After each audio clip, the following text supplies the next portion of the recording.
আসসালামু আলাইকুম। নাহিদ রানা কেন সাইড স্ট্রেন ইনজুরিতে পড়েছেন সেই ব্যাপারটা জানতে চেয়ে অনফিল্ডে অনেকে ইনবক্স করেছেন, অনেকে আবার কমেন্ট বক্সেও এই প্রশ্নটা রেখেছেন। সত্যি কথা বলতে যদি প্র্যাকটিক্যালি বিবেচনা করি তাহলে নাহিদ রানা যেই গতির বোলার, এই ধরনের সাইড স্ট্রেন ইনজুরি তার ভবিষ্যতে আরো হতে পারে, এটা আপনি প্র্যাকটিক্যালি মেনে নেন।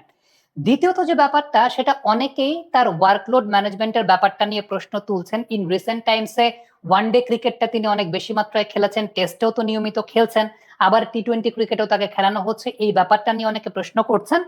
সত্যি কথা বলতে বাংলাদেশ ক্রিকেট বোর্ডের টিম ম্যানেজমেন্ট কিংবা যে ইউনিটটা আসলে বোলারদের ওয়ার্কলোড ম্যানেজমেন্ট নিয়ে কাজ করছে, ইন রিসেন্ট টাইমসে আমি নিজে দেখেছি তারা কিন্তু অনেক বেশি মাত্রায় তৎপর। এবং সত্যি কথা বলতে কোনো বোলারের যদি আসলে ওয়ার্কলোড ইস্যু থেকে থাকে, সেটা এই ইউনিটটা কিন্তু আগে ভাগেই সেই বিষয়টা দেখভাল করছে এবং সফটওয়্যারে সেই বিষয়টা পুরোপুরি দেখা যায়। আমার কাছে ব্যক্তিগতভাবে মনে হয় না যে ওয়ার্কলোড রিলেটেড আসলে খুব ম্যাসিভ কোনো ইস্যু আছে। হ্যাঁ, তার রিকভারি কতটুকু হচ্ছে সেটা তো আর আমি টিমের সঙ্গে নাই, সেটা বলতে পারবো না। তবে ওয়ার্কলোড একটা ইস্যু হতে পারে, এটা একটা নাম্বার ওয়ান ইস্যু হতে পারে। কিন্তু এখানে আরো অনেকগুলো কমপ্লিমেন্টিং ফ্যাক্টরও কিন্তু আছে এই ধরনের সাইড স্ট্রেন ইনজুরি হওয়ার জন্য। এককভাবে আপনি ওয়ার্কলোড ম্যানেজমেন্টকে দায়ী করতে পারবেন না। প্রথমত একটা বিষয় বলে নেই, সেটা হচ্ছে ওয়ার্কলোডের ক্ষেত্রে আমরা শুধুমাত্র যারা বাইরে আছি তার ম্যাচ বোলিং এর ওয়ার্কলোডটা দেখতে পারি, কিন্তু প্র্যাকটিসে কতটুকু বোলিং করছেন বা কতটুকু রিকভারি তিনি করছেন সেটা যেহেতু আমরা টিমের সঙ্গে নাই, সো বলতে পারবো না। কিন্তু ধরে নেই বর্তমান সময়ের প্রোটোকল অনুযায়ী ওয়ার্কলোড ম্যানেজমেন্টটা বাংলাদেশ ক্রিকেট বোর্ড খুব ভালো মতো দেখভাল করে। দ্বিতীয় যে কমপ্লিমেন্টিং ফ্যাক্টরটা আসলে এক্ষেত্রে আমার কাছে মনে হয় খুব গুরুত্বপূর্ণ, সেটা হচ্ছে জিম্বাবুয়েতে কিন্তু এই মুহূর্তে উইন্টার চলছে এবং উইন্টার সিজনে পেস বোলারদের এই টাইপের সাইড স্ট্রেন প্রবলেম হওয়াটা খুবই কমন যদি আপনার বডি ওয়ার্ম আপ ঠিক মতো করা না থাকে। ইভেন আপনি যখন আসলে এইরকম হট অ্যান্ড হিউমিড কন্ডিশন থেকে হঠাৎ করে একটা উইন্টার কাইন্ড অফ কন্ডিশনে যাচ্ছেন, তখন আপনার যদি আসলে ওই অনুযায়ী ঠিকঠাক মতো মেনটেন করা না হয়, বডিতে ফ্লুইড ইনটেকের ব্যাপার থেকে শুরু করে ওয়ার্মিং আপের যে জায়গাটা কিংবা র্যাপিড কুলিং যখন আপনার বডি হচ্ছে সেটাকে আসলে ওয়ার্ম আপ করার জায়গা থেকে শুরু করে যদি ঠিকঠাক মতো না হয়, প্রসেস মেনটেন করা না হয়, তখন এই টাইপের উইন্টার কন্ডিশনে পেস বোলারদের বা নাহিদ রানার মতো পেস বোলারদের এইরকম সাইড স্ট্রেনের প্রবলেমে ভোগাটা খুব স্বাভাবিক। দেখেন একটা বিষয় বলি, সেটা হচ্ছে যেই দিনটাতে নাহিদ রানা আসলে ইনজুরিতে পড়েছেন, আপনি যদি চিন্তা করে দেখেন নাহিদ রানা পঞ্চম ওভারে বোলিং করেছেন, এরপরে আবার 5-6 ওভারের একটা গ্যাপ ছিল, 12 বা 11 নাম্বার ওভারে কোন একটা সময় তিনি আবার বোলিং করতে এসেছেন। এই সময়টা মোটামুটি 30 মিনিটসের একটা গ্যাপ ছিল। যেহেতু জিম্বাবুয়েতে উইন্টার চলছে, এই সময়টাতে আবার পেস বোলারদের আমরা দেখি যে তারা ওই বাউন্ডারিতে একটা জায়গাতে তাদেরকে একটু রেস্টে রাখা হয়। সো উইন্টার সিজনে একে পেস বোলার আবার ওরকম বাউন্ডারিতে ফিল্ডিং করছেন, জিম্বাবুয়ে এই সময় আবার খুব বেশি বাউন্ডারিও মারে নাই, বডি কিন্তু র্যাপিড কুলিং হয়। বডিতে র্যাপিড কুলিং যেটাকে আমরা বলি, যে এই সময়টা যেহেতু ওই রকম ভাবে ওয়ার্মিং আপটা হয় না, সো এরপরে আবার যখন বোলিং করতে এসেছেন তখন একটা সাইড স্ট্রেনের প্রবলেম হতে পারে। আবারও বলছি ব্যাপারটা কিন্তু হতে পারে, কিন্তু সাইন্টিফিক্যালি উইন্টার যে সমস্ত দেশে চলছে, হঠাৎ করে আপনি যখন একটা মানে এইরকম হট অ্যান্ড হিউমিড কন্ডিশনের দেশ থেকে হঠাৎ করে আপনি একটা উইন্টার কাইন্ড অফ দেশে চলে গেছেন, ওই সময়টা যদি আপনার এই প্রসেসগুলো ঠিকঠাক মতো ফলো না করা হয়, তখন এই র্যাপিড কুলিং এর জন্য এই ইনজুরিটা হতে পারে। এটা হচ্ছে নাম্বার টু, এটা আরেকটা কমপ্লিমেন্টিং ফ্যাক্টর। নাম্বার থ্রি যে কমপ্লিমেন্টিং ফ্যাক্টর, সেটা হচ্ছে নাহিদ রানার যে বোলিং অ্যাকশনটা, সেটা এমনিতেও তার ল্যাটারাল ফ্লেকশনটা অনেক বেশি। ল্যাটারাল ফ্লেকশন বলতে বোঝায় আসলে যখন বলটাকে রিলিজ করছেন এই বডিটা আসলে এদিকে বেঁকে যাওয়ার জায়গাটা। খুব রিসেন্ট টাইমসে স্টার স্পোর্টস একটা অ্যানালাইসিস দেখানো হচ্ছিল মায়াঙ্ক ইয়াদবকে নিয়ে।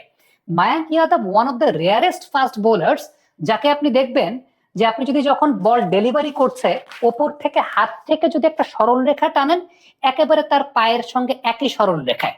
নাহিদ রানার ক্ষেত্রে কিন্তু ব্যাপারটা আপনি সেরকম দেখবেন না, আপনি সরল রেখা টানটা দেখবেন যে পা এক পাশে।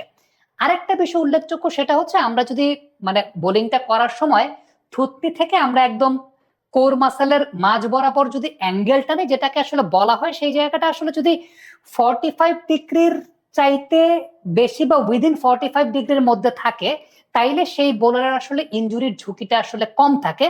নাহিদের ক্ষেত্রে যেটা দেখবেন সেটা প্রায় 32 ডিগ্রির মতো, মানে 45 ডিগ্রির অনেক কম।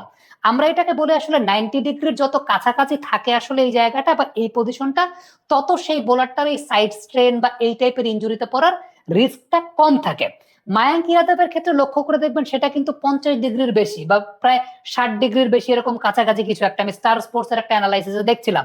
সো ওইটাকে যদি আমরা আসলে অ্যানালিসিস সফটওয়্যারে আমরা বসিয়ে দেখি, নাহিদ রানার ক্ষেত্রে সেটা 32-33 ডিগ্রির মতো ব্যাপার থাকে। সো নাহিদের এমনিতেই কিন্তু ল্যাটারাল ফ্লেকশন জনিত একটা ঝামেলা আছে। এখন এই ল্যাটারাল ফ্লেকশন আপনি নাহিদের চেঞ্জ করতে পারবেন না, এটা চেঞ্জ করা উচিত হবে না।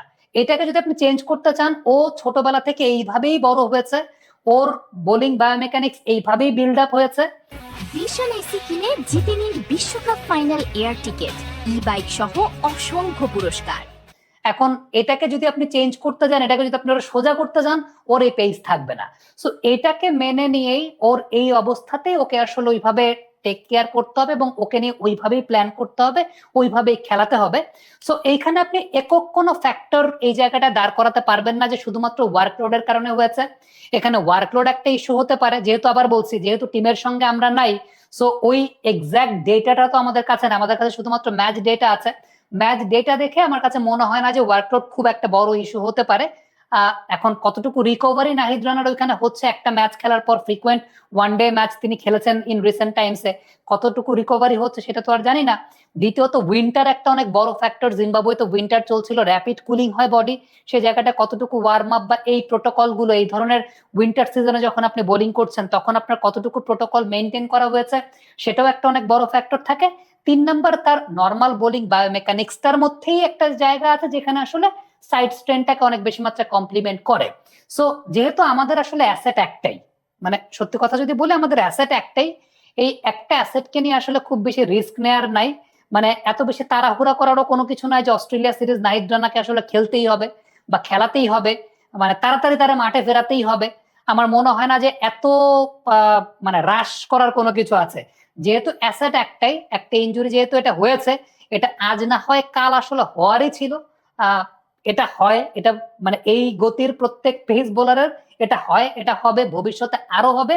সো এই জায়গাটাতে যতটুকু পারা যায় কেয়ারফুলি, যতটুকু পারা যায় তাকে ওই যে স্ট্যান্ডার্ড প্রোটোকল যেগুলো আছে, একজন পেস বোলার যাতে বা এই লেভেলের পেস বোলার যাতে কম ইনজুরিতে পড়ে সেটা মেনটেন করে খেলানোটাই আসলে সবচেয়ে ইম্পর্টেন্ট ব্যাপার। সো আপনি যদি এককভাবে তার ওয়ার্কলোডকে দোষ দিয়ে থাকেন, আমার কাছে মনে হয় না এককভাবে তার ওয়ার্কলোডের কোনো প্রবলেম আছে। টিমের সঙ্গে যদি আমি থাকতাম তাহলে হয়তো এক্সাক্ট ইনফরমেশন আপনাকে আমি দিতে পারতাম, বাট আমার সীমিত ধারণা অনুযায়ী বা ক্রিকেট সায়েন্সের ধারণা অনুযায়ী এখানে 3টা কমপ্লিমেন্টিং ফ্যাক্টর আছে। ওয়ার্কলোডও হতে পারে, সেখানে উইন্টার সিজনের যে র্যাপিড কুলিং সেটাও হতে পারে, 3 নাম্বার যে ব্যাপারটা তার এন্টায়ার বোলিং বায়োমেকানিক্স এর যে ওই জায়গাটা, সেটার একটা জায়গা আছে এবং মানে ওই জায়গাটা নিয়েই তো তিনি এতদিন ধরে বোলিং করে আসছেন। কিন্তু ওই যে 2টা কমপ্লিমেন্টিং ফ্যাক্টর আরো আছে, যে র্যাপিড কুলিং, উইন্টার সিজন জিম্বাবুয়েতে এখন চলছে, মানে ওই জায়গার যে উইন্টার আর আমাদের এখানকার যে উইন্টার, সেটার প্রিপারেশনের একটা ব্যাপার আছে বা সেটার একটা ব্যালেন্সের ব্যাপার আছে। ওই প্রোটোকল গুলো যদি ঠিকঠাক মতো মেনটেন করা না হয় বডি ওয়ার্মিং আপের, সেক্ষেত্রে এগুলো একটা কমপ্লিমেন্টিং ফ্যাক্টর হতে পারে। সো জানি না আসলে নাহিদ রানার ক্ষেত্রে কি হয়েছে, বাট যেটাই হয়েছে আমার কাছে মনে হয় না তাড়াহুড়া করার দরকার আছে। আবারও বলি অ্যাসেট আমাদের একটাই, রয়েছে। কমেন্ট বক্সে আপনাদের মন্তব্য মতামত জানতে চাই, লিখে পাঠাবেন।